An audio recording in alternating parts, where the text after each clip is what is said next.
And today's an overview, right? So I'm going to touch on a lot of different topics here.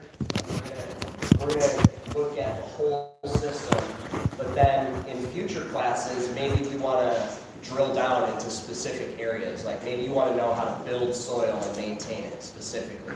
Or maybe you want to know about foliar applications or microscopy, like how to use a microscope and identify the microorganisms in your soil. And you know, these short classes, we could easily spend 3 hours on a microscope. Like, and it's fun, you know, so let us know what you want to learn about, and we'll take those stuff that gets the most votes, and that's probably what we'll talk about next time. So we're also considering, and we're gonna gauge interest on this, but in-depth, like hands-on classes are something that I would love to offer. And like Dujan up here was in my KNF class with Chris Trump, and one of the things that I loved about it, I'm sure you too, man, is like we made every input in the KNF recipe book like hands-on, and we got to learn from masters how to do it, so that when we left, we actually could put it into action on our farms and in our grows like right away.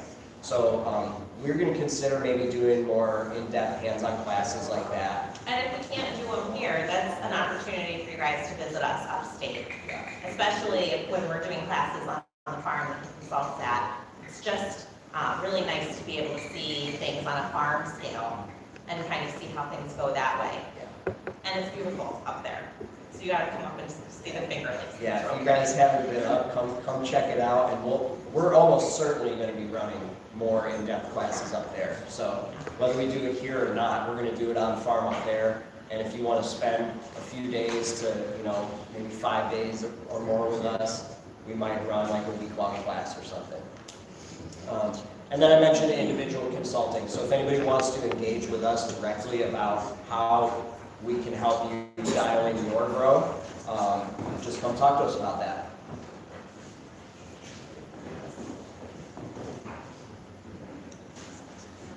All right, guys, we're getting into the meat of it now. Yeah.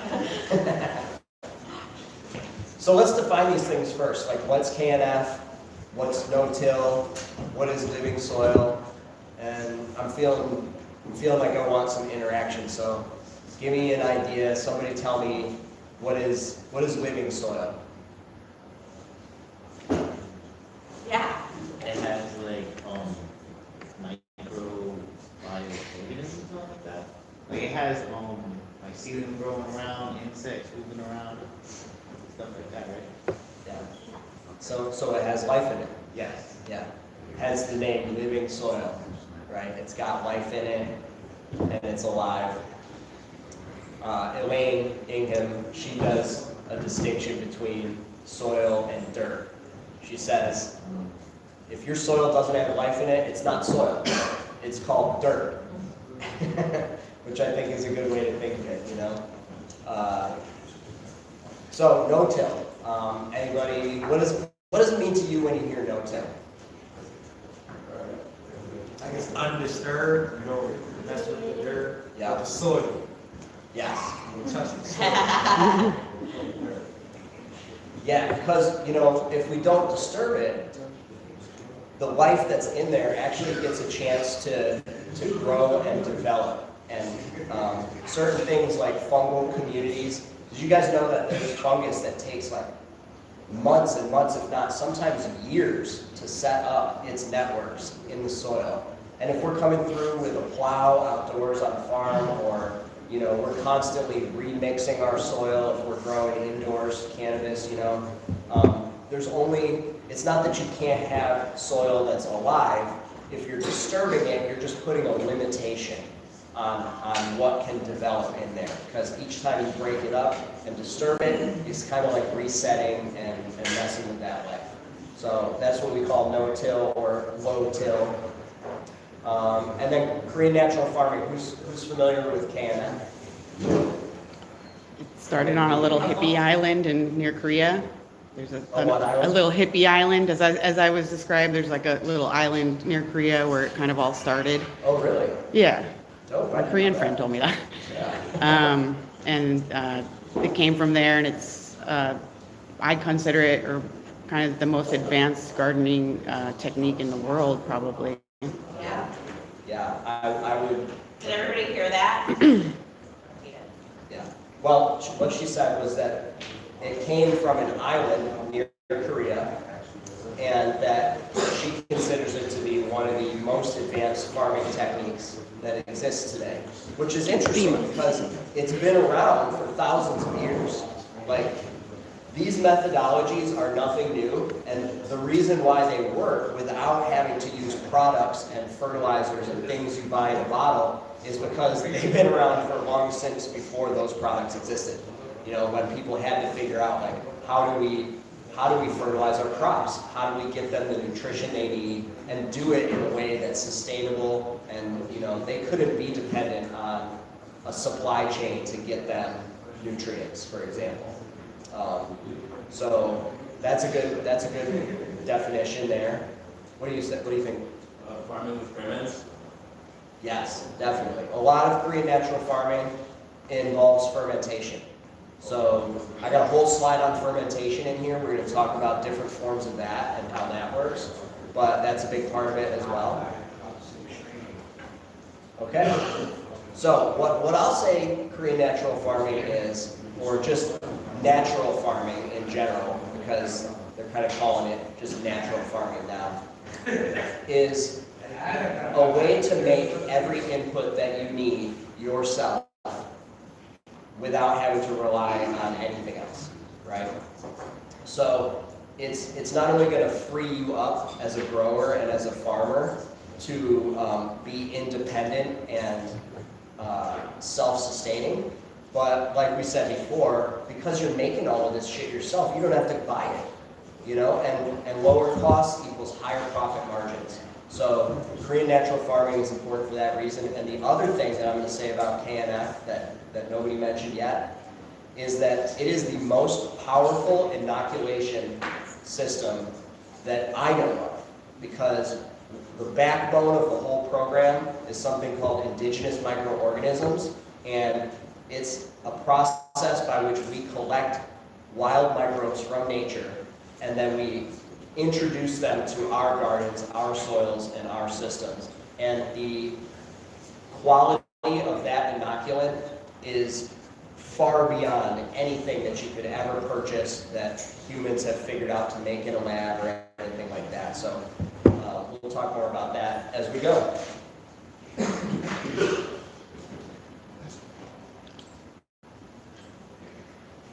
All right, so we'll just start with some basics about how do plants grow. And of course, everyone's heard of photosynthesis. Plants are taking energy from the sun and combining it with carbon dioxide from the air to make carbohydrates and proteins, okay? So it's a very complex process that we still don't even really understand, like, fully how photosynthesis works. There's some trippy stuff going on. There's some quantum physics involved. There's like, it's amazing, but plants are miraculously converting energy from the sun. They're using that to power their metabolism. And the main byproduct of photosynthesis, as I said, is carbohydrates and proteins, which include sugars.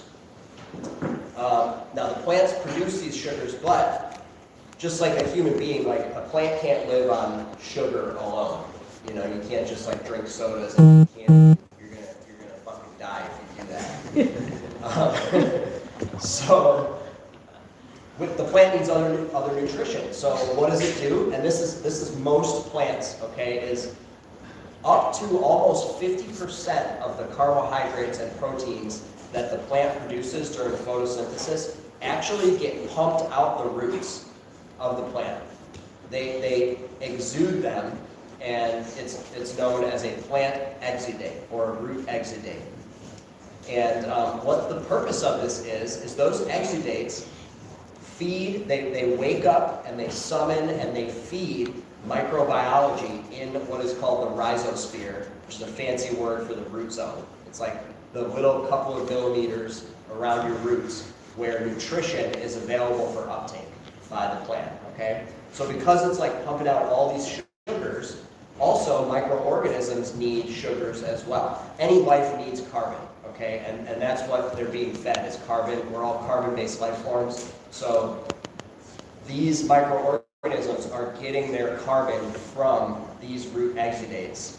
And then in return are providing nutrition back to the plant from their own bodies as they live, as they reproduce, as they're grazed upon by predatory species that are higher up the food chain than them, as they're pooping and peeing even, you know, like for lack of a better term, you know, the waste and metabolites that they produce through their life cycle is what cycles nutrition in the soil. Now, if you haven't noticed, nobody's dumping fertilizer on the forest. It's not raining fertilizer, and it's growing perfectly fine. So, you know, plants are feeding themselves entirely effectively using this process. And we'll talk a little bit more in detail about how that nutrient cycles. We'll go probably right into it on the next slide. Oh, no. All right, so we're going to talk about soil first, okay? So a little bit of a transition here. Like I just said, it's the microorganisms that are providing the nutrition for the plant, okay? But they need a place to live, they need a hospitable environment, and your soil is that. So having good soil, if you're an indoor farmer who's making it yourself, knowing about soil texture and soil structure is very important to building a good soil. When you build that good soil, the microbes are not only going to have a good place to live, but all of the nutrients that they need are going to be available in that soil. So they're going to get their carbohydrates and sugars primarily from the plants, but when they need nitrogen and phosphorus and potassium and calcium and magnesium and all the other nutrients, right, that those life forms need just like the plant does, they're going to go out and find it in the soil. And then they're going to come right back to the root zone where all the sugar is, and they're going to live there, and they're going to live and die and poop and pee and all that in the rhizosphere, making nutrition available for uptake by the plant. So let's talk about like what is soil. How many here are growing in potting soil? Only one person? Probably, yeah. Okay, 2 people. Do you know what I mean by potting soil? Not exactly. Okay. So, yes. Yeah, I can't see through the cloud of smoke back here. Yeah, so like most of the soil that you can buy in the store would be considered potting soil.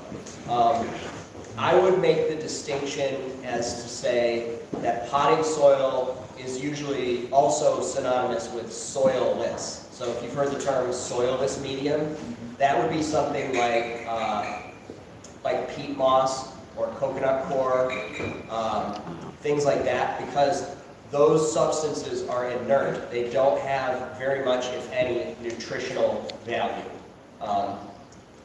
But soil companies take and they use those products because they create a really good structure, a really good texture where there's a lot of porosity and space for water and airflow in the soil. And they're also very lightweight, you know. The distinction between potting soil and regular soil, like real soil is made up of a few different things. Sand, silt, and clay are the mineral components. So these are not, and then the fourth thing is organic matter. Okay, so organic matter is different from the mineral component of your soil, sometimes referred to as the parent material. You have the parent material, which is the sand, silt, clay, and those are crystalline structures. Chemically, they are, and the nutrients within them are locked up very tightly, and it often takes a lot of work for the soil food web to mine the minerals and nutrition out of that part of the soil. And that's where organic matter comes in. When you have high organic matter content in your soil, a lot more nutrition is accessible a lot faster. Organic matter is basically plant waste, dead animals, bugs, like anything organic that is usually found in the top 4 to 6 inches of your soil, because that's where stuff is falling off of trees and plants are dying. That's the decomposition layer, is your topsoil, right? So you have your highest level of organic matter content in there, and interestingly enough, most of your plant's feeder roots, the very fine roots that exist in the topsoil, which are responsible for 80+% of your plant's nutrient uptake, those are also present in the top 4 inches or so of your soil, because that's where most of the nutrition cycling is happening from the decaying of organic matter. Okay? So those are the components of soil, and the mixture of them, the sand, silt, clay, and organic matter, make up what we call the tilth of your soil. So like if you're a farmer and you get a soil test done, a lot of times they'll tell you, okay, your soil is a sandy loam, or your soil is a clay heavy soil, okay? And what they're referring to when they talk about that is the texture of the soil, which is the ratio of those parts to each other. And of course, that ratio has a very big impact on the fertility and the ability of that soil to grow plants. Like if you've ever seen really hard clay soil, clay is the smallest of those 3 particles. Sand, silt, clay is the smallest one. And it often gets very compacted and does not have enough porosity to be a good place for plants to grow. And likewise, if you take the other extreme, which is like a desert, sometimes there's just not enough. Nothing to hold on to. It's too loose. Yes. It's just sand. Yeah, that and there's nutrition that's available from clay and silt that's not from sand. Sand is a bigger particle, and it's almost like as you go up, now you're going to pebbles after that, rocks, bigger things like that. It takes a lot more for those things to break down. But plants are pretty cool. You might have seen trees growing out of like fucking rocks and cliffs and stuff, and you're like, how is that even happening? Well, that's because of the relationships they have with the microorganisms that we're going to talk about here in a minute.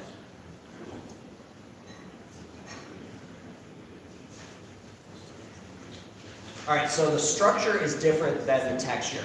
Okay, the texture refers to what it's made up of, but the structure refers to the way in which those particles are arranged. Soil tends to aggregate. So what that means is that it clumps together and it forms different size particles of different shapes, various sizes. And what you end up with is, in really good soil, it can almost resemble something like cottage cheese. It's kind of clumpy, but there's a lot of space and porosity. So as the soil aggregates, what's happening is porosity is being created in the space between the aggregates. That space is where plant roots can grow into. It's where water and air can move about and really and that's where a lot of the microorganisms live too. So good structure and porosity is critical for having a productive soil. So for me, it's like, if the structure is how they're put together, right? If it was sand and silt and then clay on the top, it would be kind of like soil lasagna, and it would be hard to grow through. We want it to be all mixed up like soil goulash, so like the plants can get through it and the microbes can move through it. That's what the difference in the structure is. Even if the texture was the same, right? 30% sand, 30% silt, 30% clay, and 10% organic matter. If it was the same in our soil lasagna as in our soil goulash, it would still be harder to grow through, and that's why the structure is important. Yes. Good analogy. All right, so it's really hard to change the texture of your soil if you're outdoors and farming outside. But if you're indoors, you can just make new soil. Like if you're an indoor farmer, if you're in containers. But a lot of times, like we're making a raised bed mix at Taproot currently, and it's really important that we get that right the first time, because we're not going to be able to change the texture after that, and we're talking about, you know, making a whole lot of soil. So we don't want to mess that up. So texture is a little harder to alter, but structure and porosity can be significantly impacted by our management practices of the soil. Do we have any questions at this point yet? Okay.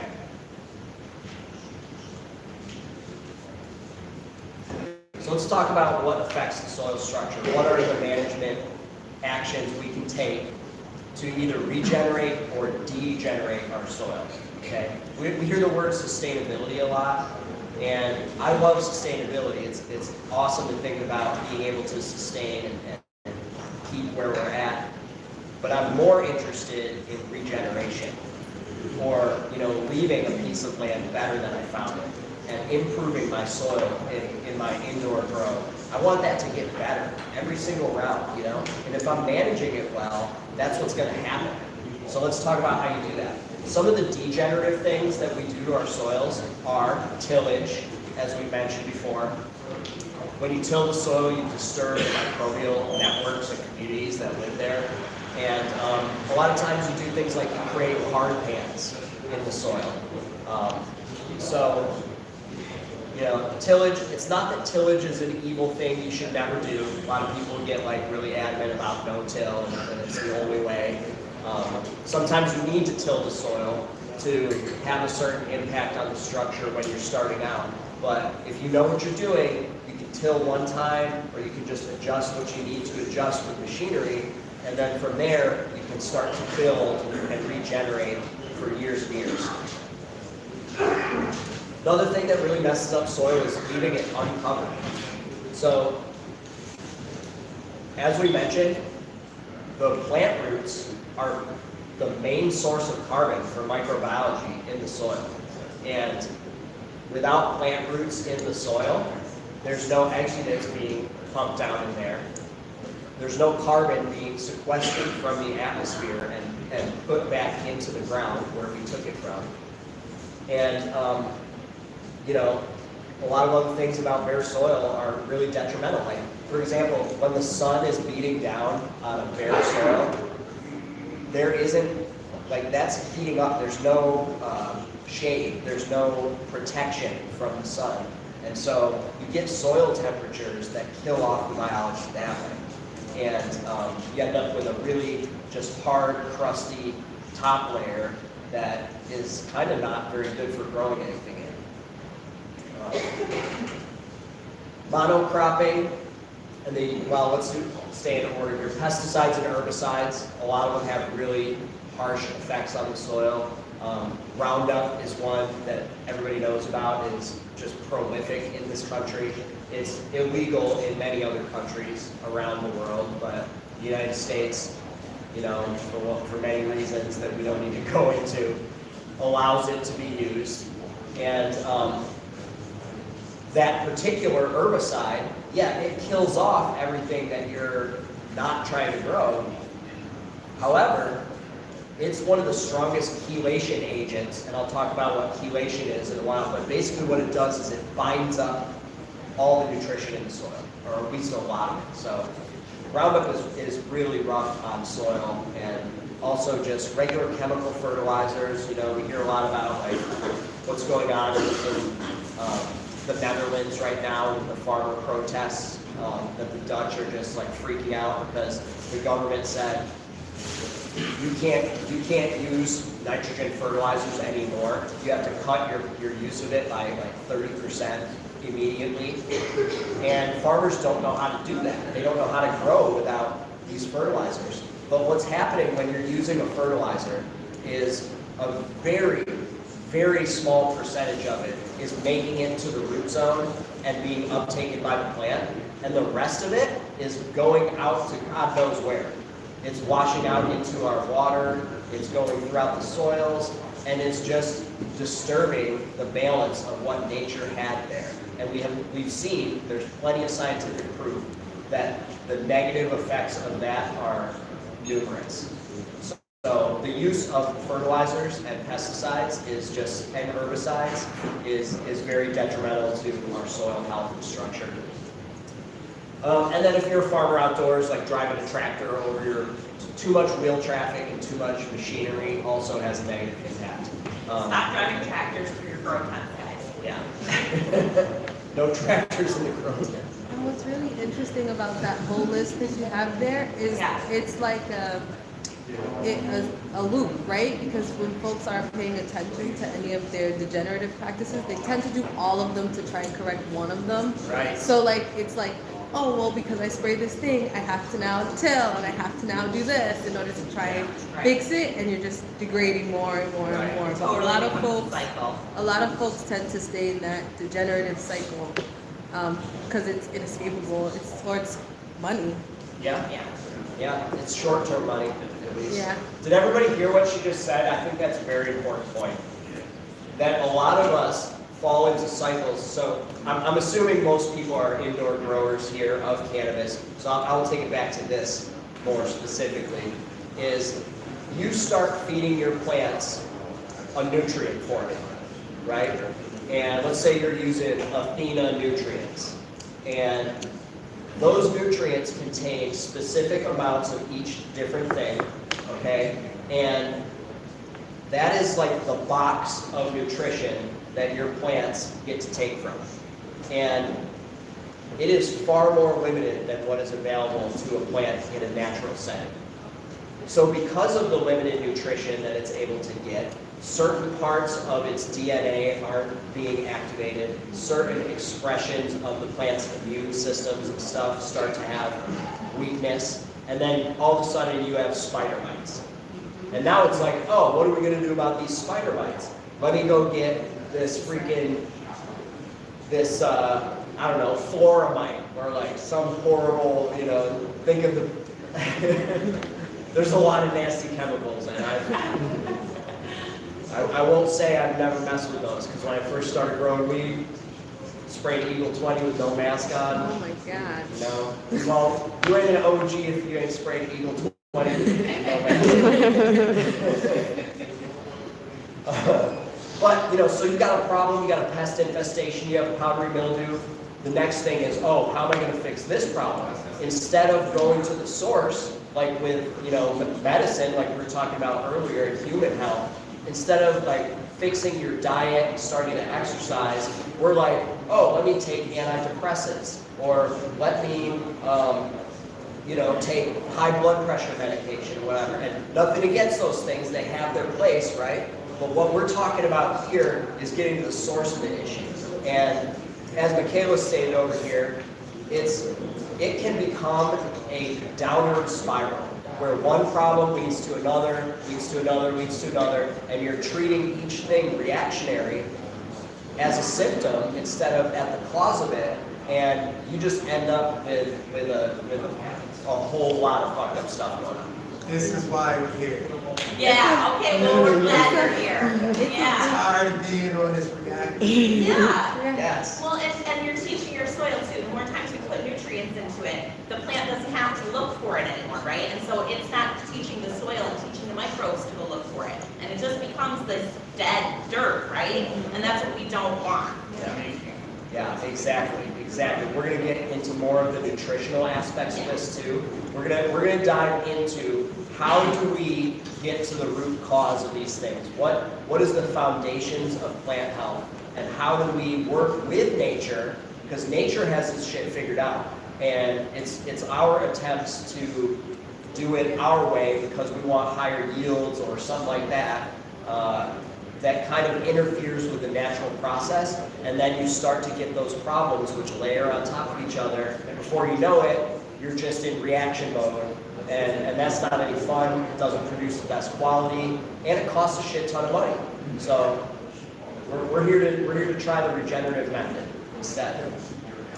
So let's go to that. So not tilling, not disturbing the soil. That allows networks of microorganisms to develop and mature, and then start to interact with your plant in advanced ways. So like, if you guys have been in an old growth forest, like in the redwoods in Northern California or something like that, like That is an ecosystem that has taken millennia to develop, okay?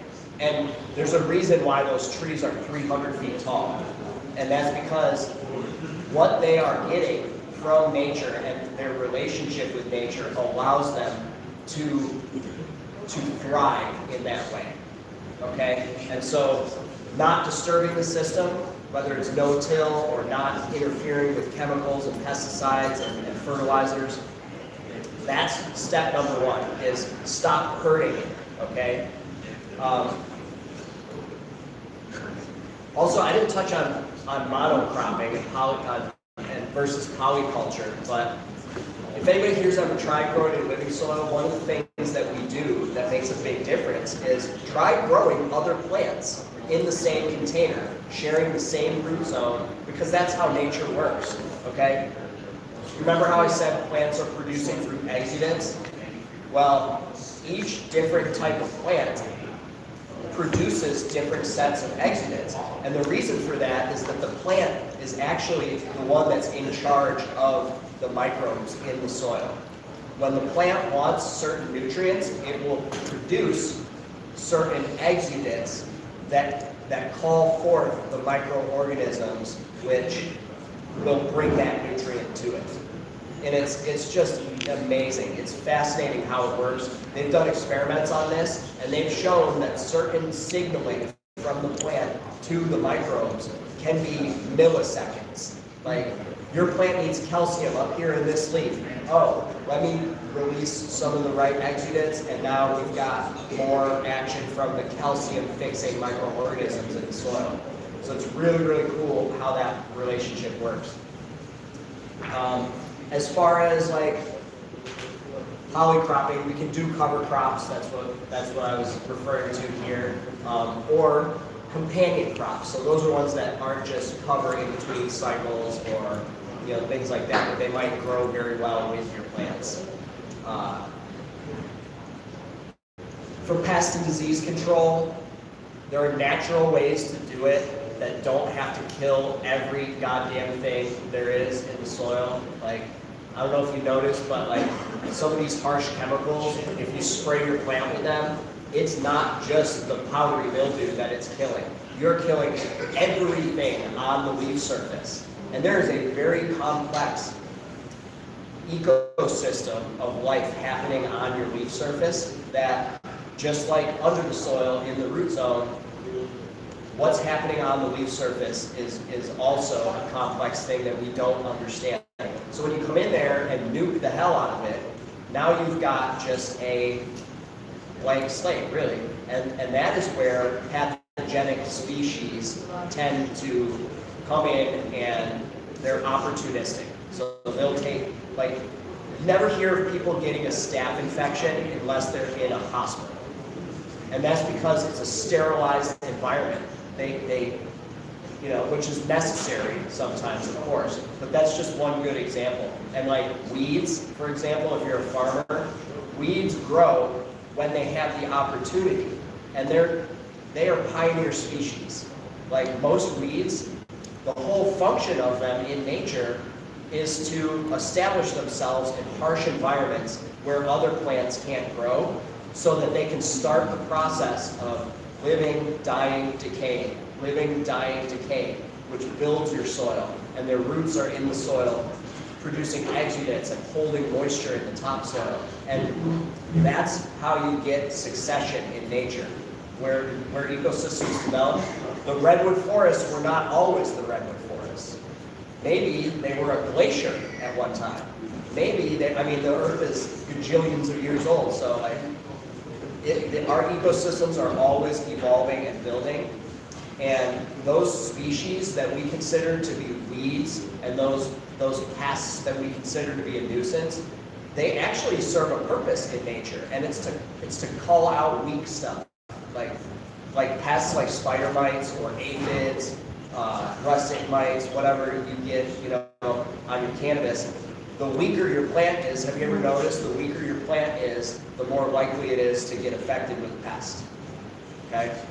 That's because the natural way of things is for pests to kill off the weak, it's survival of the fittest, right? So coming in and just nuking things, you might get rid of something temporarily, but really all you're doing is clearing the way for the next thing.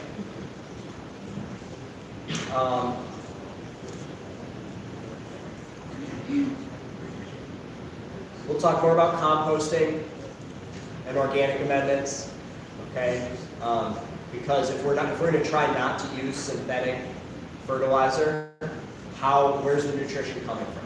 Okay, so composting and using organic matter to fuel your soil food web is a regenerative management practice, as well as biological inoculation. So sometimes it's kind of like which came first, the chicken or the egg? Like, was it the plant that came and started putting the carbon in the soil and then the microbes showed up in response? Or was it the microbes that were there first and then the plants had the opportunity to grow there? Like, it's kind of, the answer is neither. They kind of happen at the same time. So inoculation is the act of putting microorganisms into our soil. And it can have a huge impact because, like, if you have unhealthy plants and crops, a lot of times if you're in living soil, it's not healthy because there isn't the right set of microorganisms to cycle the nutrition your plant needs. And sometimes all you have to do is put them there, which is really cool. So we're going to teach you guys how to inoculate your soil with robust and diverse populations of microorganisms that will encourage healthy plant growth. And then if you do have to mechanically intervene, if you do have to mix soil, maybe you have limitations on like how you can grow and you can't set up a huge raised bed in the middle of your bedroom or wherever, your grow tent, like, I understand, right? So like, what are the responsible ways that we can intervene and interact with our soil that will, you know, not create the problems we want to avoid?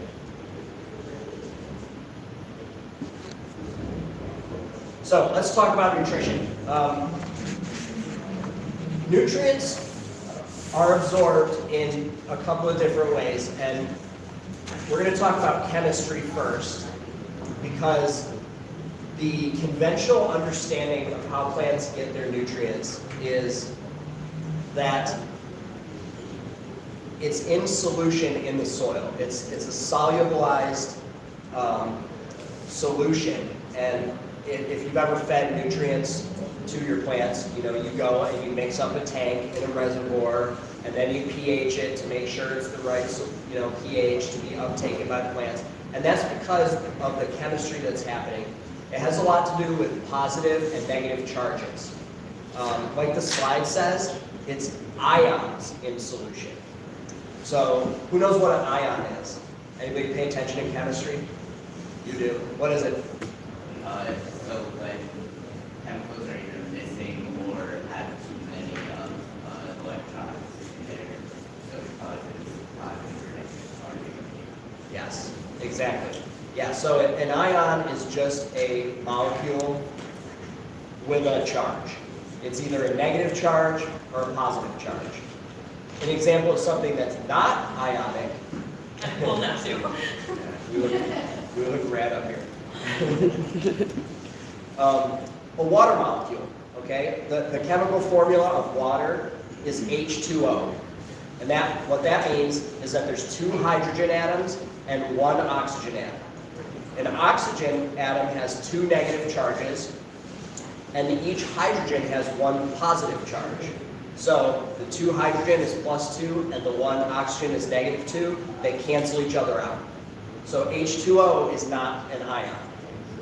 However, ferrous sulfate is an ion because that has a charge. The way that the molecules combine together, there's not a balance of those.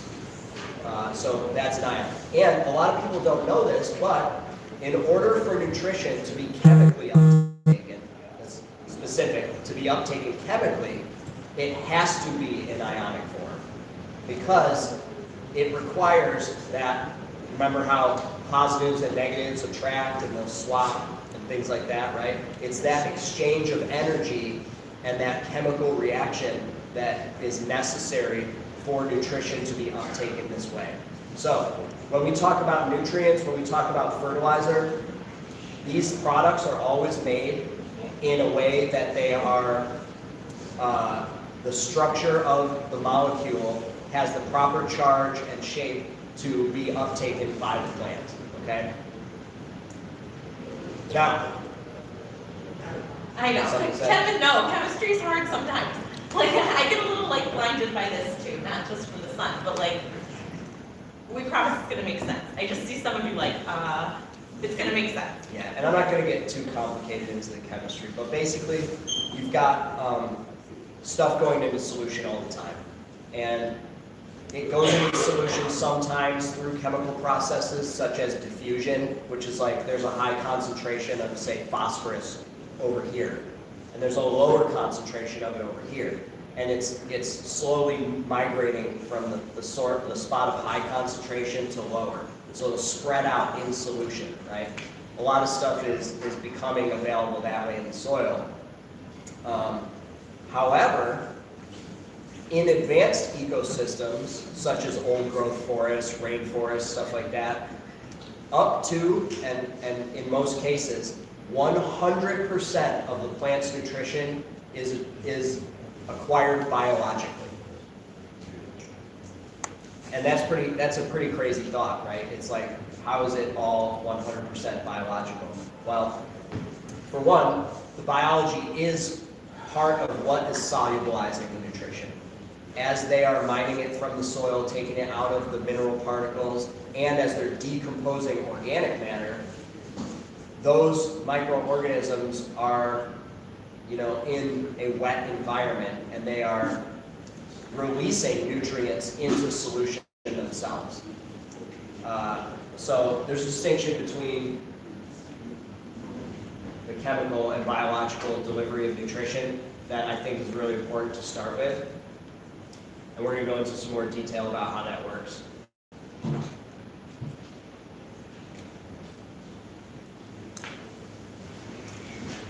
A lot of you probably seen this slide before, right? Has anyone seen this? Okay. So here's the beginning of the cycle, if you want to call it that, with the root exudates being produced by the plant and the decaying organic matter breaking down. And at the base of the food web, we've got bacteria and fungi, primarily. There are also nematodes that are omnivores, and, like an herbivore, I guess you'd call it. Omnivore is predatory, it's like you eat meat and vegetables, you're an omnivore, right? So there's nematodes that are omnivores too, that eat both. But there are nematodes that eat roots. Like, you'll know if you get a root-feeding nematode, or like a root-knot nematode is a huge nuisance on your crops. So they're not always beneficial, but a lot of times they are. But primarily, what the decomposition is happening at the base level is happening through bacteria and fungi. Okay? And then when you go up another level, you've got protozoa and nematodes, and these are predatory species that are coming in and they're eating the bacteria and fungi. So the plant is summoning all this mass of bacteria and fungi to the rhizosphere, and then as a result of that, the species that eat the bacteria and the fungi start to show up. It's like a freaking buffet for them, okay? A good way that Elaine Ingham puts it that I really like is she says that the bacteria and the fungi, primarily the bacteria though, are kind of like bags of fertilizer. They're like your nutrient sack in, running around in the rhizosphere. And then the protozoa and the nematodes come in, and they're like the manure spread, or the, because they're gonna eat up the smaller microorganisms, and they don't need all the nutrition that's in their bodies. So a lot of it gets made to waste, okay? And then also, of course, these microbes are living and dying, all of them, the bacteria and the protozoa and the fungi.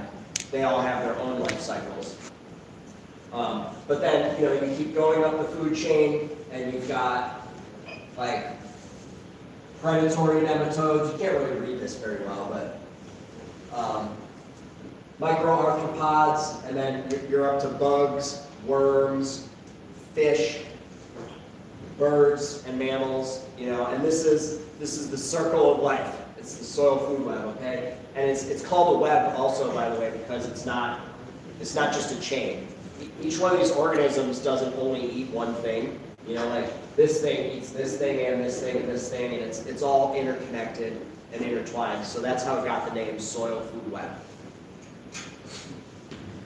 Now, all this is happening, and we can watch it under a microscope, which is really cool. If you guys are interested in seeing some of this activity, we brought a microscope, and we're trying to get it set up on that TV so you can see it there. But if it doesn't, you can feel free to come over and take a look in the scope and look at some of the cool shit that's happening in there.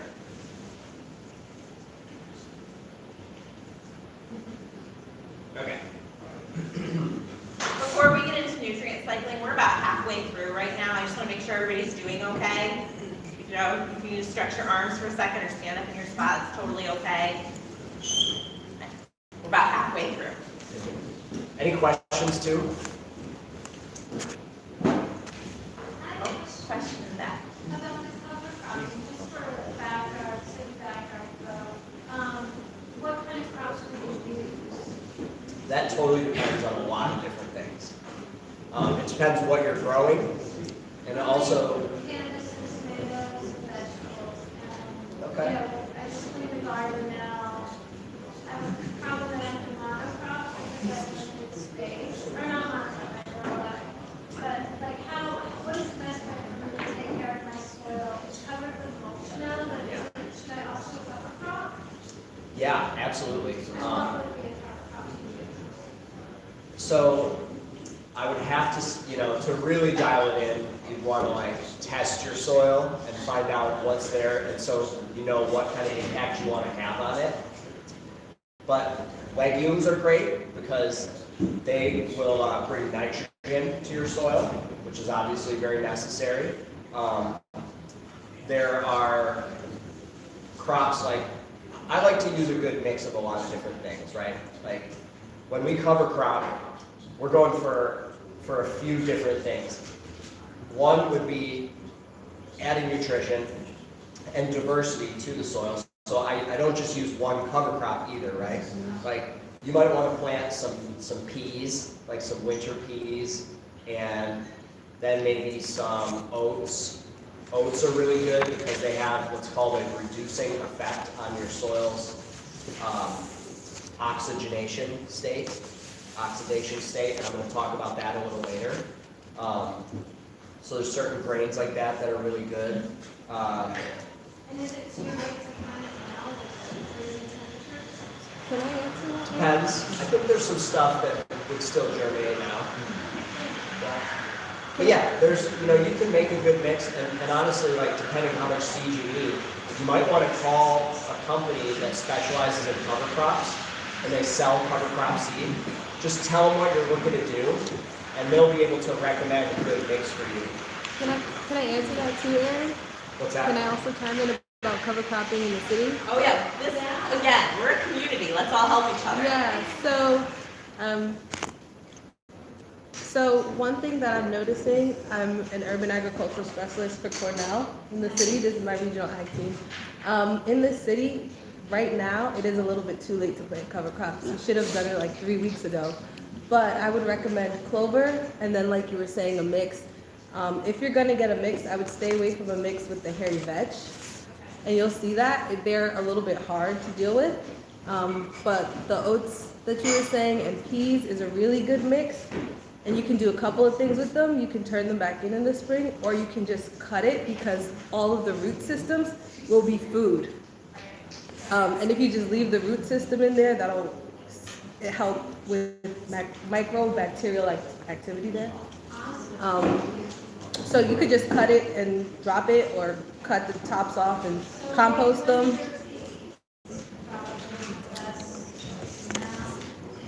It's still oats, maybe now, Buildasoil.com is a good website too for but it is planting. pretty late for cover cropping. If you have mulch, I would say that's, and then you could do something short growing in the spring to try and adjust whatever you're really trying to get out of that. But you're already mulching, so that's Yeah, the awesome. mulch is, Yeah. So all the way soil's till not spring. bare. Yes, yeah, you've got your soil covered, and not only covered with you're not covering it with a plastic tarp or something, you've got it covered with something that's decomposing, and it's gonna feed the soil over the winter as it breaks down. One other thing now that I'm thinking about cover cropping, if you wanted in the spring to do radishes, that'll help till the soil as well because they're really Early, fast, yeah. early. Yeah. So you can get some of the benefits if you mulch it now, going back in the spring and prepping the actual soil for whatever you're gonna plant. And then you get radishes. And then you Yes. get right, and they're fast, they're really fast, so. What about tillable radishes? That's what she's talking about. Yeah. Yeah. There's radish called daikon, it's Japanese radish, huge. Yeah. Yeah. But they really open your soil back up, so. Oh, yeah. I've seen it. Yeah. All right, so let's get into nutrient cycling, unless anyone has any other questions.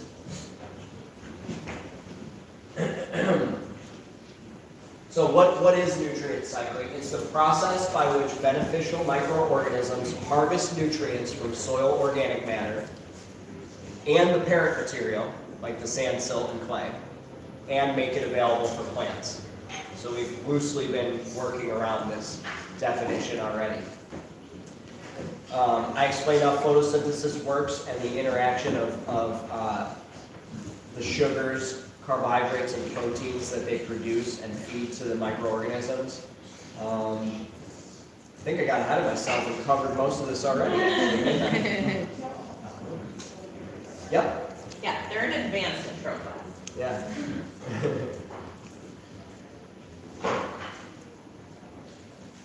All right, so I want to say something here that's important.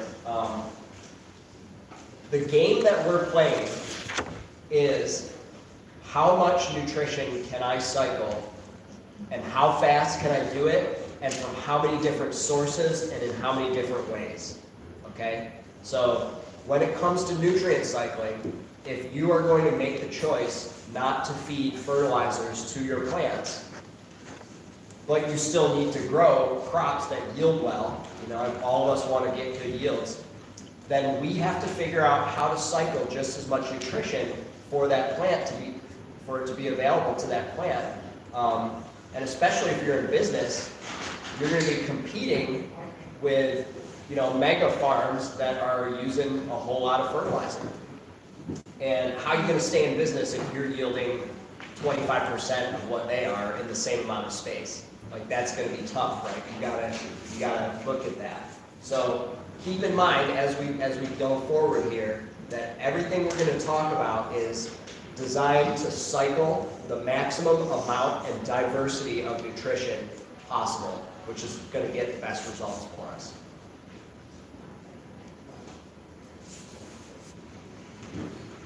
Okay, so this is a little fascinating gear shift here with this.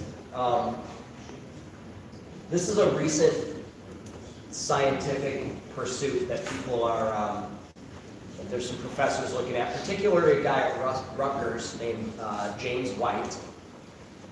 And I think some Australian scientists discovered this in, like, I don't know, I didn't put it on the slide, like maybe 2015 or somewhere in the mid-2000s, teens. These Australian scientists discovered it, and then James White and his team at Rutgers picked up the research and have really started to go into detail about this. In fact, one of the books that we have for sale, because we're selling a series of books, and the latest one that the author just came out with is all about this topic, because we're discovering that it's a crazy amount of nutrition that is being provided in this way. Like 30–40% of a plant's nitrogen, for example. Just huge amounts of nutrition are being uptaken by a plant this way. So remember I said there's chemically delivered nutrition versus biologically delivered. This is an example of biologically delivered nutrition. But what's happening here is root cells, as they grow, are actually engulfing and swallowing whole microbes alive. And once they're inside the plant roots, the plant releases a superoxide, which is, an oxidizing type of chemical, and it basically melts away the cell wall of the microorganism, leaving it as a naked protoplast inside the root zone. It's fucking crazy. So this microbe, it's bacteria mostly, right? And these bacteria are inside the root cell, and they don't have a cell wall anymore. They're just a protoplast, and it's plasma. Okay, it's floating around in there, and while it's in there, the plant is absorbing all of the nutrition that it wants to take from this microorganism.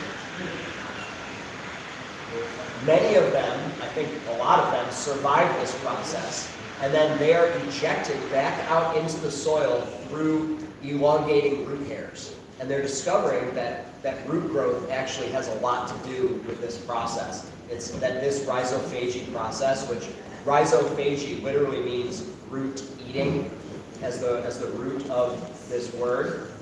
And the elongation of root hairs, they're finding, has a lot to do with this, because as the root hair elongates, part of the purpose of that is to shoot these bacteria back out into the soil, where they then regrow their cell walls and their plasma membrane that holds all of their interior stuff in, feeding off the plant's exudates again. So the plant ejects the microbe back into the soil, it feeds it all of the nutrients, the sugars to get it started back up, it reforms its outer walls, and then it goes back out into the soil looking for the nutrition that was taken from it by the plant, and then returns to the root zone again to get more carbohydrates. So essentially plants are farming bacteria for their own purposes.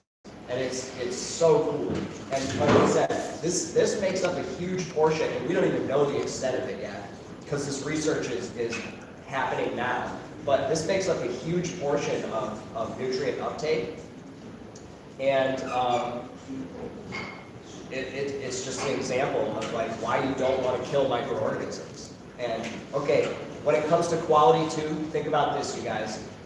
Is your fertilizer doing this?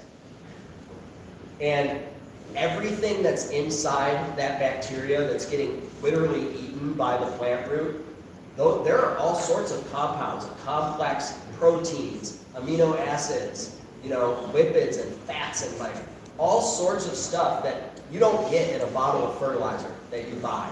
If you are using liquid nutrition, you are limiting the amount and the types of nutrients that your plant can actually get.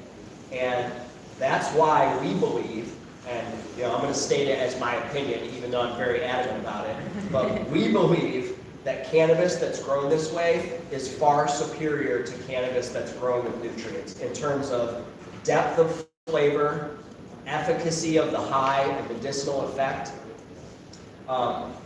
There's a reason, I think, why so many cups and awards are being won by no-till living soil growers, especially when they start to incorporate inoculation protocols like those available from Korean Natural Farming. The KNF growers are fucking killing it right now, you guys. They're winning awards left and right, and people, is it a big mystery? It's like, no, man, we're using nature to do more complex things than can be done with chemicals. And we don't even really understand all of it that's happening. But you have to have faith in nature, and you have to develop that relationship with nature where you trust nature.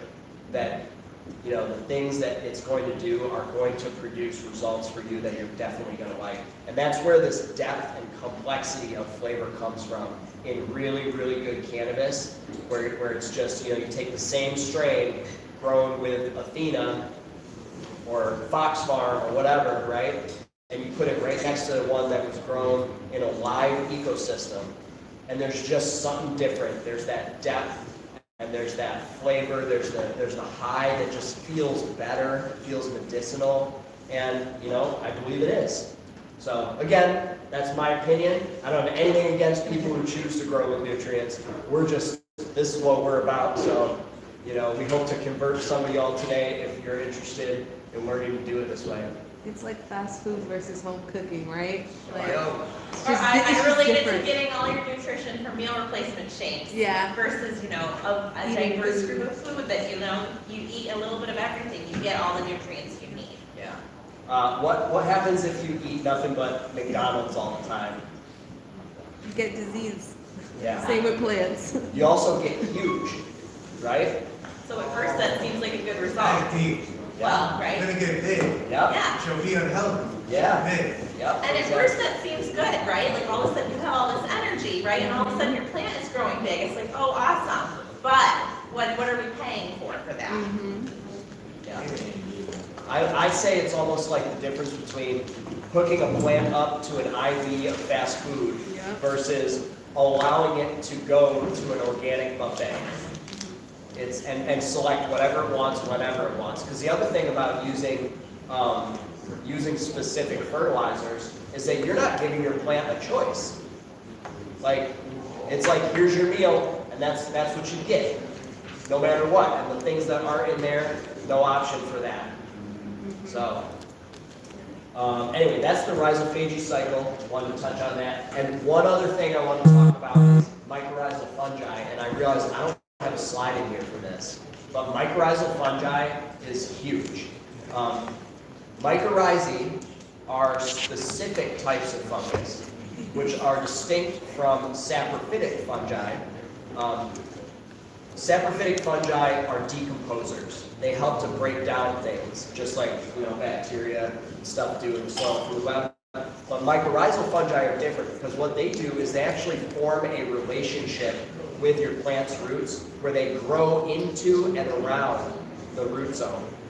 And there can be multiple yards of literal, like, length, yards wise, of mycorrhizal fungi in 1 teaspoon of good soil. Now, Crazy, right? yeah, it's crazy. Not to mention billions of bacteria. Okay, we're talking 1 tablespoon of good soil is going to contain billions of different bacteria, probably hundreds of thousands of different species, and thousands of protozoa, yards and yards of fungi of all different types. And the mycorrhizal fungi, in particular, are the ones that they grow into the roots. They actually become part of the roots and kind of act as like an extension of your plant's root zone. They'll grow into the soil and they'll go out into the soil and mine minerals and things. They're particularly important for delivering phosphorus. So if you guys are ever having like phosphorus deficiencies, things like that, like, yeah, one thing you can consider is inoculating with mycorrhizal fungi. Because when those fungi get in your soil and form that relationship with the plant roots, they're gonna straight mainline phosphorus into the roots, as well as many other things. Okay, but they are part of the roots. They're growing into it, and then of course, in exchange for the sugars and carbohydrates, they're providing other nutrition to the plant.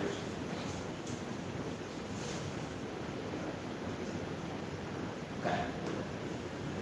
So I mentioned microscopy. Microscopy is one of those things that you can dabble into very easily, and it could take a lifetime to master. So it's like, you can get into it for under $400, and I encourage everybody to try it out, because microscopes are cheap.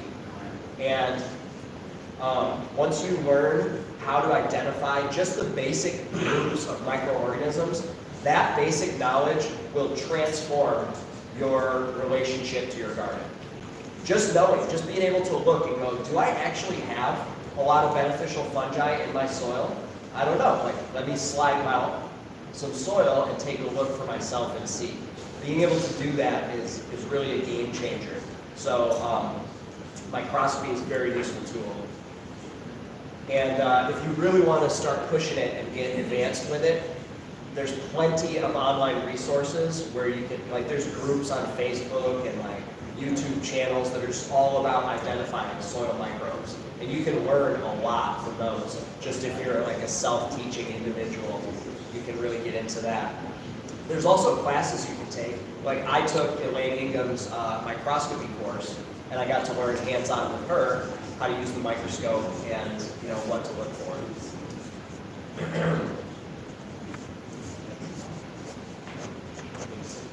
All right, so on to IMO. IMO stands for indigenous microorganisms,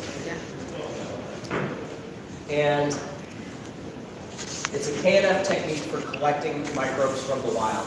I'm going to go over here and get this box real quick.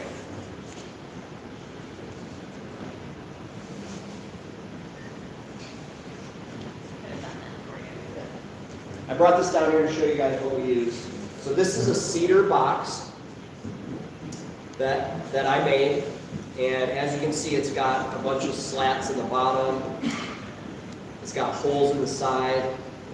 There's rice falling out of it. And then I make mine with a lid. Like you can find plans for these boxes online, and a lot of them you'll just see as this box. And then you'll staple a paper towel to the top of it. And then what we do is we cook rice and we undercook it a little bit. It's like more al dente than you'd want to eat it. And then we fill this box about 2/3 of the way up with the rice. Then we go out in nature and we look for the most advanced, robust ecosystems. Like I go deep into the woods or to places where there hasn't been a lot of human interference. And then we'll put this box out. I usually do multiple boxes at a time, like 4 or so. We'll put this box out and we'll put it somewhere where we see a lot of good fungus growing, because IMO is really focused on getting good fungus. The reason for that is because bacteria is like everywhere. Bacteria is really easy to get. Although having a good diversity of bacteria is also really important, it's really the fungus that we need to focus on, because if we want to build good healthy soil, specifically for cannabis, cannabis really prefers soil that has about a 1-to-1 ratio of bacteria to fungus in it, okay? Which is different than like something like broccoli, for example. Like broccoli prefers bacterial soil because broccoli is just used to growing in soil that's not as advanced like that. But as you go up the ecosystem, the succession of the ecosystems, the higher up you get towards like the oldest ecosystems like old growth forests, when you go to old growth forests, the ratio of fungus to bacteria is like 100-to-1. Like there's way more fungus than there is bacteria. So this box, if you guys want to look at it, I'll keep it over there. But essentially what we do is we put this out where we see a lot of fungus. And we let it sit and we check it until we see that it has become colonized by the microbes in that area. And I've got videos on my Instagram of us doing this at Travis's farm. And it's just so cool because you'll see this piece of rice and you can take like if you do it well and you get a good fungal collection, you'll pull this block of rice out that is basically like a mushroom block. It's like all white and myceliated, and you can like crack it in half, but it's like really hard to It's pull kind of like apart. cooked egg. It's like that consistency. Yeah. Yeah. Yeah. Have you guys ever seen like a mushroom block? Or like how they grow mushrooms? Like those blocks get all white and filled with what's called the mycelium. And then they grow fruit out of the mycelium. So that's... Oh, does somebody have a question? I was just like, so to sum it up, with the box, you have some cooked rice, you go somewhere, get some good dirt somewhere, something like that, you put it together like that, Yep. just let it sit. Yep. We'll set it right. I'll go look for fungus, and sometimes you have to like pick up some logs or some fallen wood or dig into some leaf mulch or something. But under there, especially where there's carbon and lignins and fats and stuff being broken down, because that's what fungus digests a lot of. If you go out in nature and look at those type of spots, dig down a little, you'll see the mycelium in the soil. And that's where you want to put your box, right on top of that. So that fungus, and along with hundreds of thousands of other species of microorganisms, will move into that box. And then we time it, we're checking regularly, and we go out and we pull that box back in when it's at peak activity. We then bring it back to the farm or back to my house or wherever you're growing, right?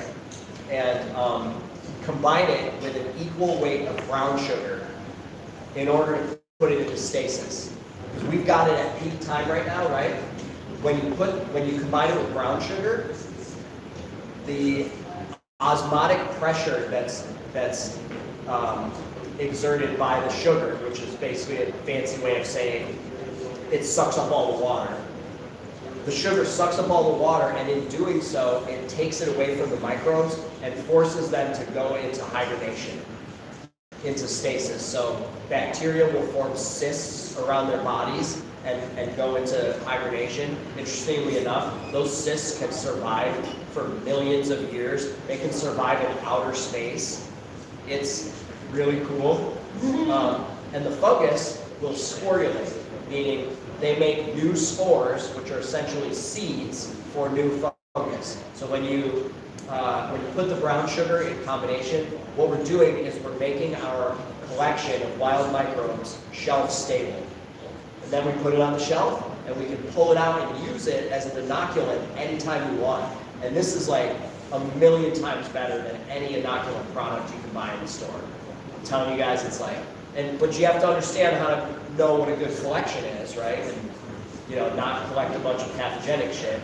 But as long as you know what you're doing, most collections are going to be far more diverse and far more full of microbes than you would get by buying a product. I will reiterate, there are videos of lots of these various steps, where we are in the process, the farm and at home, on our Instagram, which is rooted_NY. So you kind of might have to look through it or look through the words IMO and to find it, but various parts of this are available as videos. And so I'm like more visual. That's what I was thinking. It's easy. And this would also be another great class for us to do a little more in depth because there's a lot to it, and we're really just giving you an overview. Yeah. I literally, some of you follow our Instagram. I made an IMO 3 pile this week. Which is the next step, yeah. Yeah, and I don't even know exactly why yet. I have to do some troubleshooting, but it just didn't come out the way we wanted. So to get really good at this, it does take something. I'll be honest, right? It really does take something. But if you're willing to do it, once you master this process, your garden will be on straight up cruise control. Like the microbes that are there and what they're doing are gonna keep it so healthy that, I'm telling you guys, I just came from Colorado where I was running a 60,000 square foot facility with 0 pesticides, and they didn't believe we could do it when we started. They were like, there's no way that you're not gonna spray. And I was like, you just watch, we'll watch. And it was a combination of good IMO combined with testing, which I'm about to get to here. Testing and putting back in the nutrients that we're missing via foliar applications.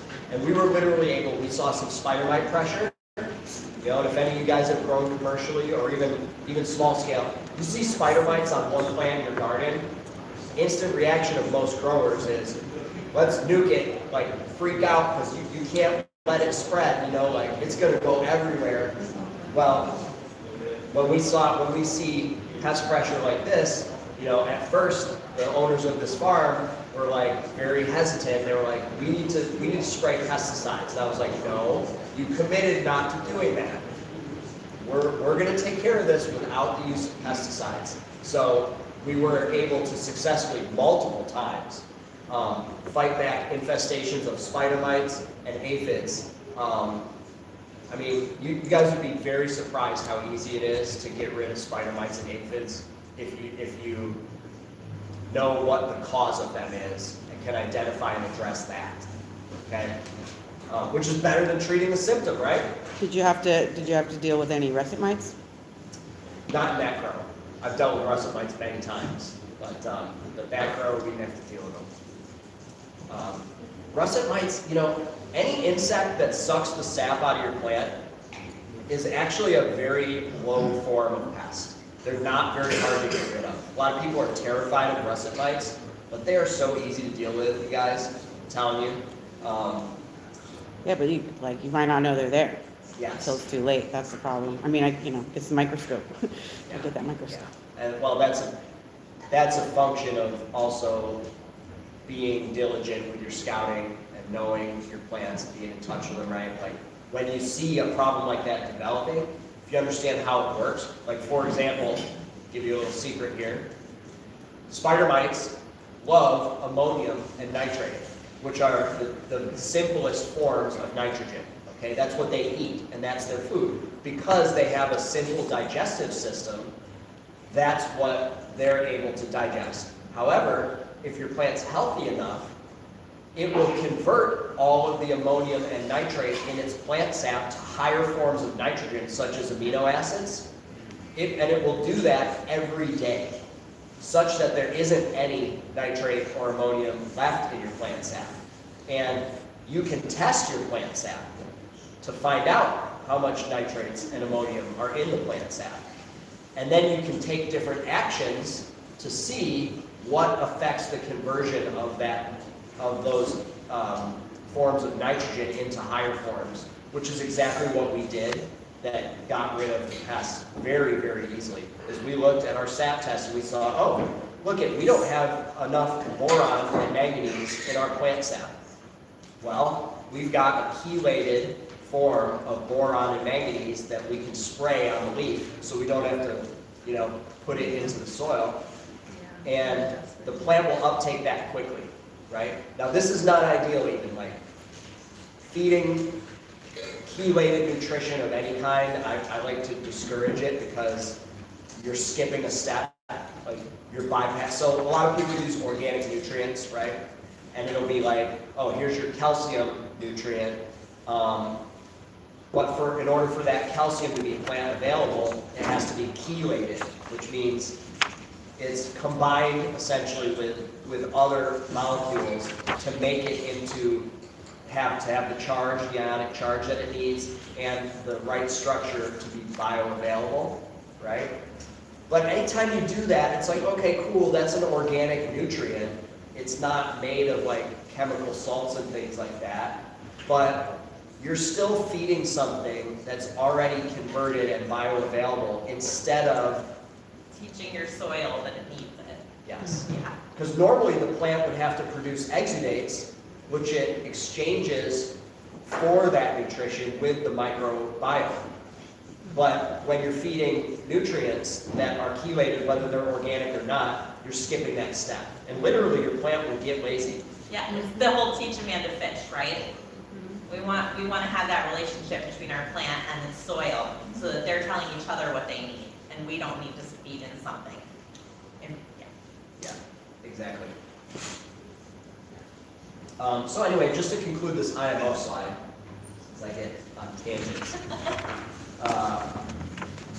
Once we have that shelf-stable collection, what we do with it is we make a boutique compost pile. And IMO 3 is usually, a lot of the recipes for it are 2 sources of carbohydrates and 2 sources of carbon. So we use crimped oats and rice bran for the carbohydrate source, and then we use wood chips and pine shavings for our carbon. If you guys want to see what some IMO 3 looks like, I brought some down here, and you can check it out. But we take the pile of those sources of carbon and carbohydrates, and we take our IMO 2 collections, as many of them as we have, because we want diversity, right? So I might have an IMO 2 collection that I got from a field, and then one from deep in the forest. One was near a body of water, where another one was in like a drier area, right? And I'm going for diversity when I'm doing all my collections. So the latest IMO pile we made had 19 different collections in it for Travis's farm at Taproot. And, you know, that pile, the IMO3, it's designed to encourage fungal growth, for one. Because like I said, you guys, fungus is what's breaking down carbon a lot of the time. So we're trying to encourage that fungus to grow. And if we do it right, the IMO3 will end up all caked up and stuck together, just like the IMO2 rice collection was. Then the second to last step, because you can go to IMO5 as well, but IMO4 involves taking your IMO3 and blending it 50-50 with your native soil. So whatever you're growing in, you combine it with your IMO3 and you inoculate again and let the pile develop, heat up and do its thing. Then IMO4 is really, so IMO4 is like the crown jewel of natural farming. Like, if you're going to take on doing KNF, I want to encourage you guys right now, because I know some of you will probably go look more things up about this and try and research KNF. There's all sorts of inputs you can make, like fermented plant juice and lactic acid bacteria serum. Those are great, and they have their place, right? But this is 90% of it. Like, IMO is everything when it comes to natural farming. And a lot of those other inputs are really just to help you get good IMO.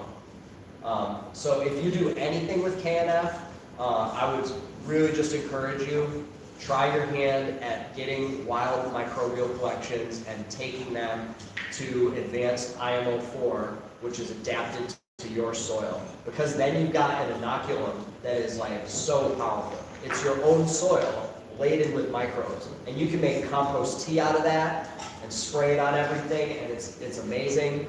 You can top dress that on top of your plants and your containers or out in your garden. You can make soil with it and make it a whole component of your soil so that when your new soil gets started, it immediately is like ramped up and ready to kill it. IMO is the most powerful tool that I've ever seen to get good fungus in your soil. And it's critical to everything we do. So you just can't say enough about that. I want to talk about compost tea and extracts real quick. Anyone here use compost tea? Cool, a couple people.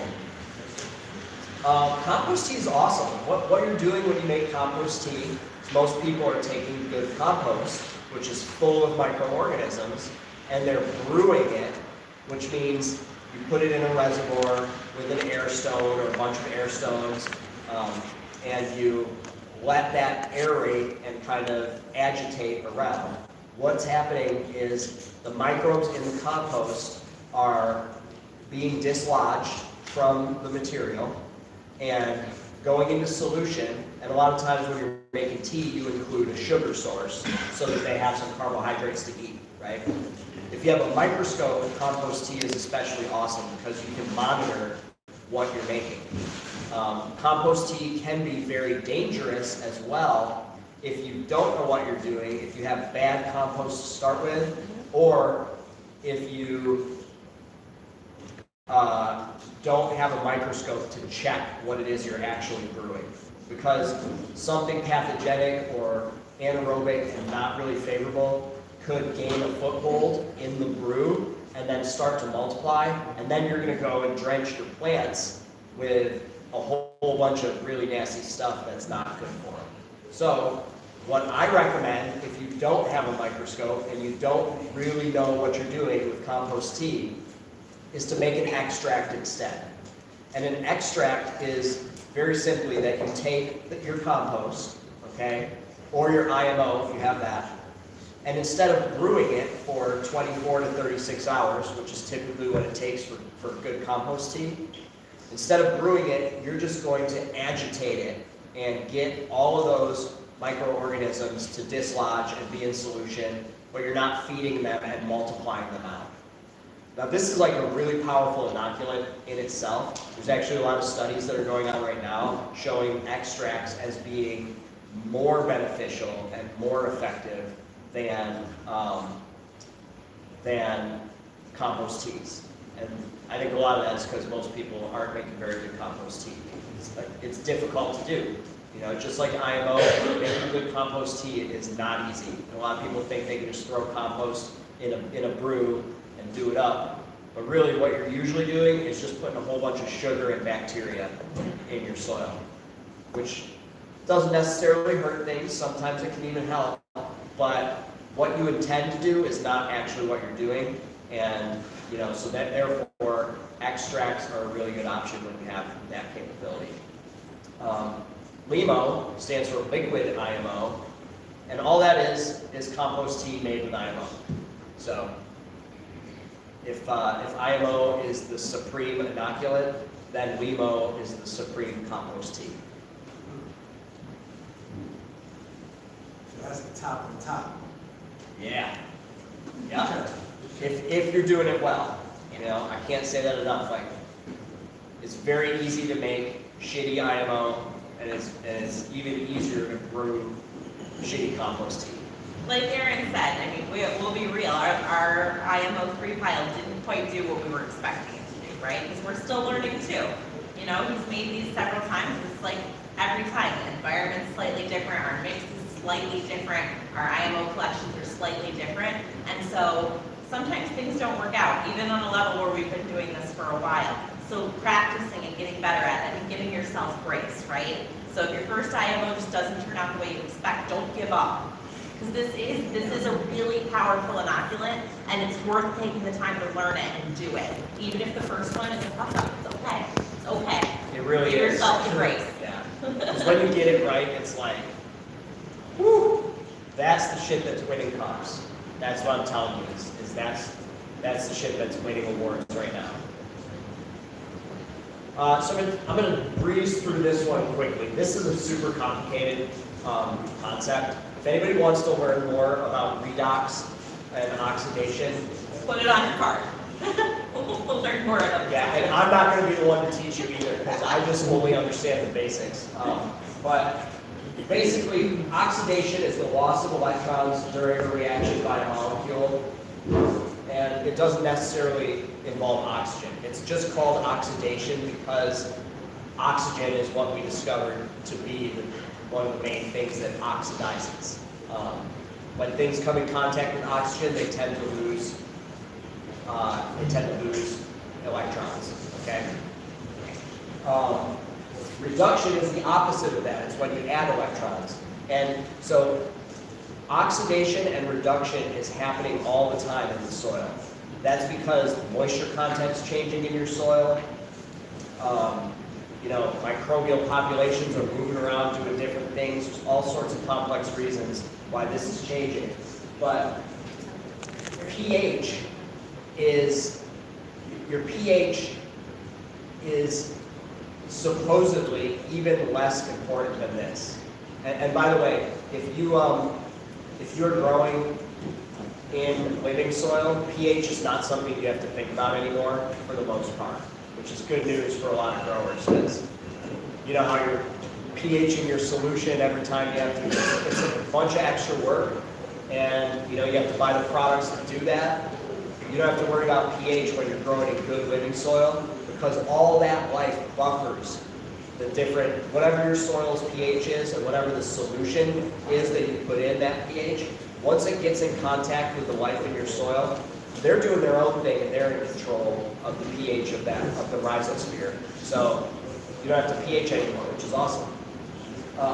Anyway, the reason why oxidation matters really is just that if you understand the principle that certain nutrients are only available in certain forms, meaning oxidized or reduced, then you understand that to get a full and balanced nutritional diet for your plant, you need to have all the different states. So think about soil structure like we talked about before. You have aggregates in the soil, okay? They clump together, and in the center of that soil aggregate, there's probably not a lot of oxygen, right? So a lot of the minerals and ions that are in the middle of the soil aggregate are going to be in the reduced form because they're not oxidized. Make sense?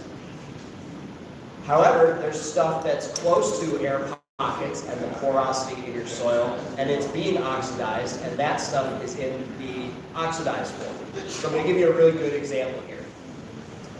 Iron is something that is everywhere. It's in the soil all over the place, and most of the time you don't have to add that, okay, to have it be available. However, when we take tissue and sap tests of our plants, a lot of times we find that they're deficient in iron. And it's like, well, what the hell? I did a geological assay on my soil, or I took a soil test, and there's plenty of iron in there. Why isn't my plant uptaking it? Well, a lot of times this has to do with this principle. So the chemical formula for rust is Fe2O3. So Fe is the iron, and there's 2, and O3 is oxygen, and there's 3. It makes sense, right, that those oxygen bound up with the iron have put that iron into an oxidized form. Well, guess what? Plants don't eat rust. It's not bioavailable for them. So in order for plants to uptake iron, they have to have it in the proper form. It has to be in the reduced form. In many cases, that's going to be something like the ferric forms of iron. Ferrous sulfate, like I mentioned earlier. And that's a good soil amendment that you can add if you don't have enough iron or enough bioavailable iron. You can add ferrous sulfate. However, I'm going to assert that you do have enough iron in almost every case, especially if you are growing in soil outside. There's plenty of iron in there. What you need is to get that iron into the reduced form, and there's ways to do that, such as fermentation, which is what we're going to talk about next. Fermentation is an anaerobic process. It's a process where microbes that can survive without oxygen release enzymes to break down material and convert it. It is one of the fastest ways to break down organic matter and return it to the soil if you're fermenting it, I mean. Because when you ferment something, it almost like pre-digests it. So everybody's eating like pickles or kimchi or fermented foods, right? Yogurt. All of these foods are very easy for our bodies to digest because they're already partially broken down by the microbes that made them. The same thing is true when we start using fermentation in our gardens. When you ferment something, you're converting it already and breaking it down partially, and then you can add it to your soil or to a compost pile. And like we're doing at Taproot right now, we've been using a lot of fermented beer grain.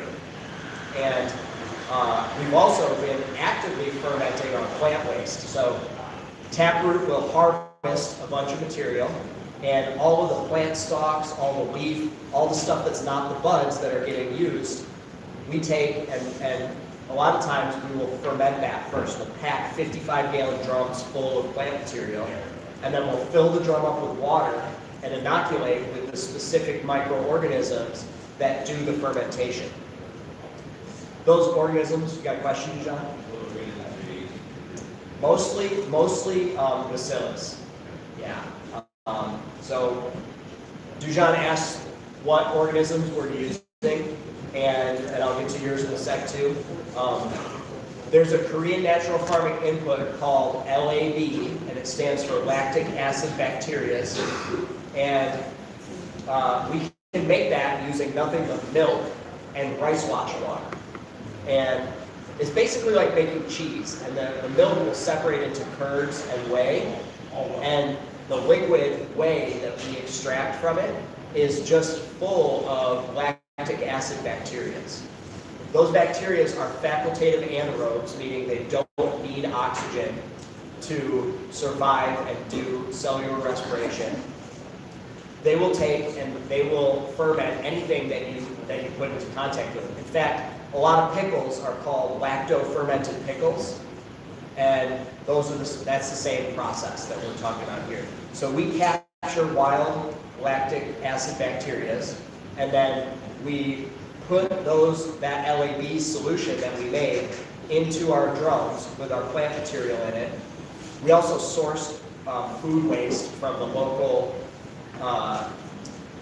the local neighborhood. You know, like we've got a brewery that sends us their beer grains. We've got a coffee shop that sends us a whole bunch of coffee grounds, stuff like that. And this is going back to the principle of natural farming, you guys. It's like everything you need to feed your plants is available for free. And a lot of times you can get it by closing other waste streams. Like you're actually preventing shit from going to the landfill because you're taking it and repurposing it for your own farming. And it's just really amazing. And I'll tell you something, not only does this produce what we think is the highest quality product, but it feels really good to do it this way. Like, you feel more connected to nature and to your plants and what you're doing, because you literally know everything that's going into the system intimately. You made it, you captured it, and you got it from nature or from your community, and it feels really good to do, I gotta say. So anyway, that's one example of going back to that oxidation and redox slide. When you ferment stuff, those bacteria that we're using, they have unique digestive processes that convert nutrition into forms that are different than microorganisms that live in oxygenated environments. So aerobic microorganisms that thrive in high oxygen environments, they create and they break down organic matter in a certain way because of their digestive system. But anaerobic microorganisms, or facultative anaerobes, meaning ones that can go both ways with or without oxygen, they're like bisexual microbes. One person got it. Good job. Come on, it's funny. Yeah, those specific microorganisms, though, they will put stuff into different forms than other ones can. So a lot of times, our systems are really highly oxygenated, right? Like everything in there is aerobic, which is cool because mostly what we want is aerobic microorganisms. But sometimes you need a facultative anaerobe because, like I said, in the middle of that soil aggregate, there's not a lot of oxygen. So what's alive in there? You know, it's the stuff that fixes nutrition into reduced forms versus oxidized forms. So if you have that diversity, again, it just keeps going back to diversity. When you have the diversity in your soil, you'll get a diversity of nutrition to go along with it. So that's one thing we use fermentation for.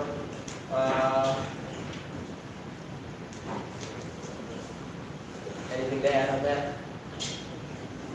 Any questions on this right now?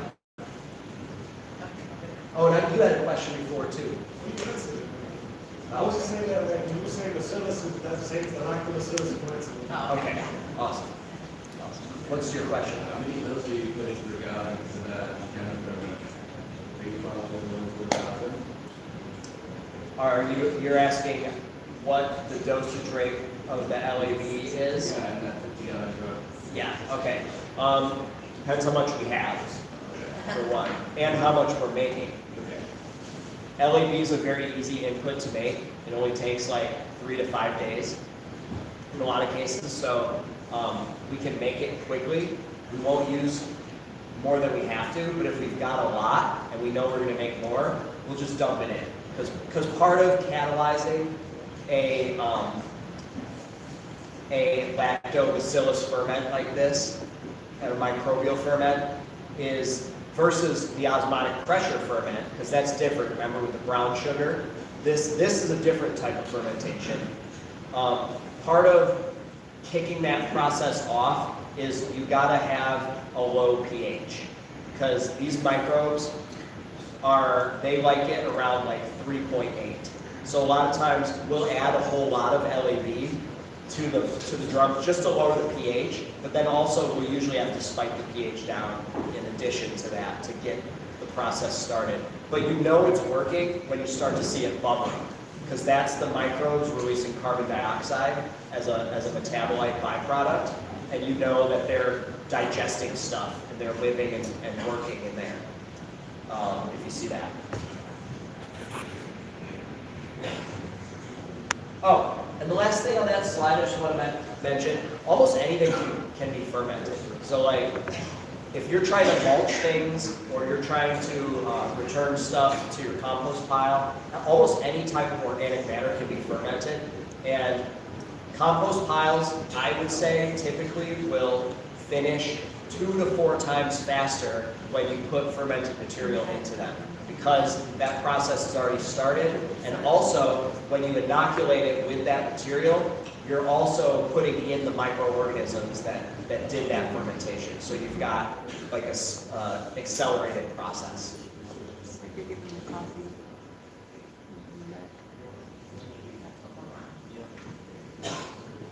So there's a few other things in this slide to mention.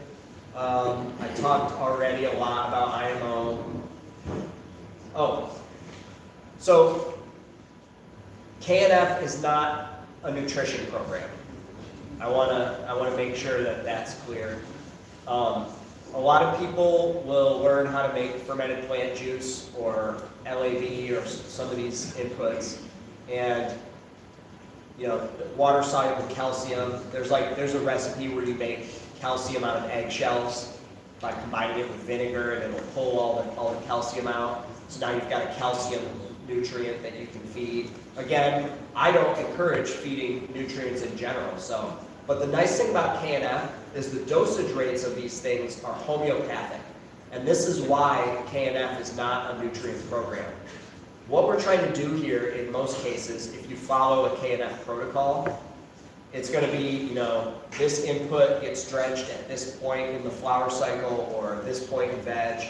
This input gets sprayed every 2 weeks. There's a whole protocol that you can develop. What we're going for here is mostly signaling. Okay? Soil conditioning is another one, because putting these things in the soil helps to condition it for ideal microbial life. But also, really, we're trying to just put a little bit of certain things at the exact right time to signal our plant, like, hey, we'd like you to go in this direction now. Okay? So there's a lot of detail. I could get into that and how it works, but that should be for another time. The type of fermentation I was just talking about is called bokashi. It's Japanese as opposed to Korean. And it's basically using facultative anaerobes to convert material and pre-compost it. And sprouted seed teas are mentioned here too, because they're just very impactful. Anybody ever use a plant growth regulator?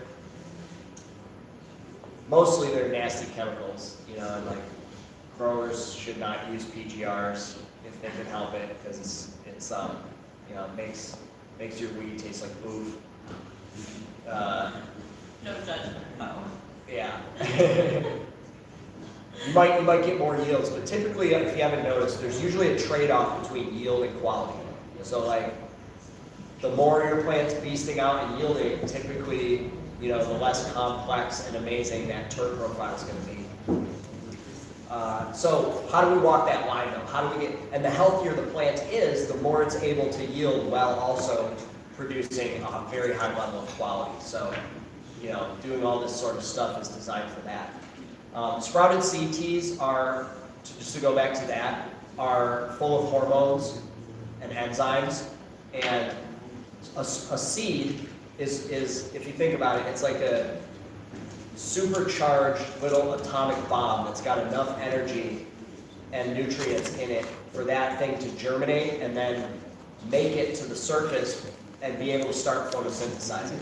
So sprouted seed teas, when you make a tea out of seeds that you've sprouted, you brew it like a compost tea, that's going to be full of enzymes and hormones that have very powerful effects on plant growth many times. So for example, one of my favorite sprouted CDTs to use is to take corn, organic, blue, non-GMO, organic, blue and yellow corn, combined with 2-row barley and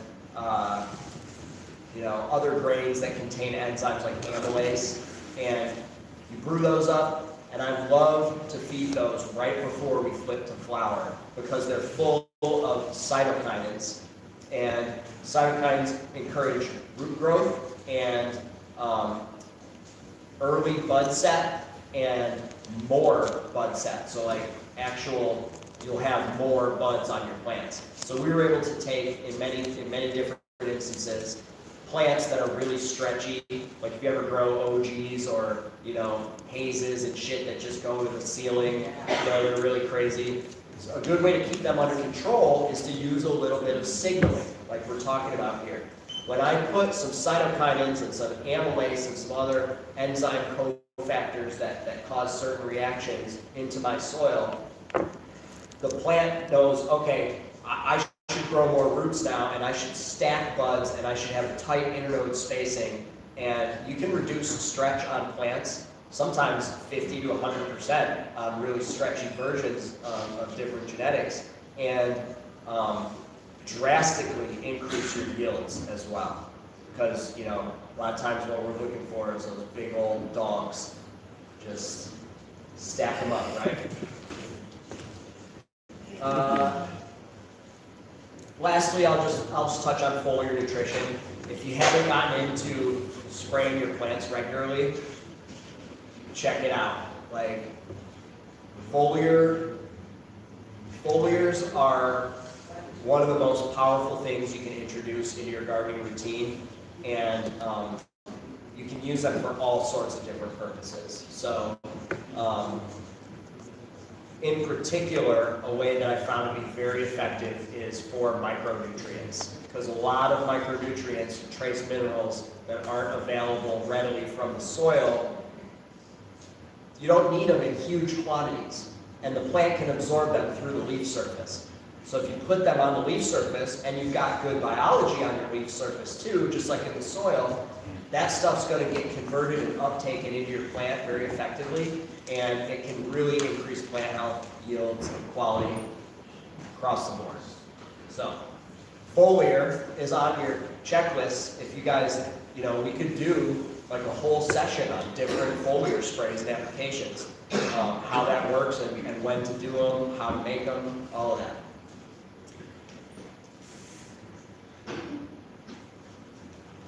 Okay. So I mentioned testing before. This is really important, and when I started to do this rigorously, I saw a huge boost in my game. Like it was a level up for me when I started to test my soil and my plant sap, because data is powerful, knowledge is powerful. If you can collect data and you know what's in your soil, okay, you'll be able to identify imbalances, and you'll be able to amend your soil between grow cycles, and even during cycles. Like you can amend right before you flip to flower with calcium and phosphorus and things like that, that will really help keep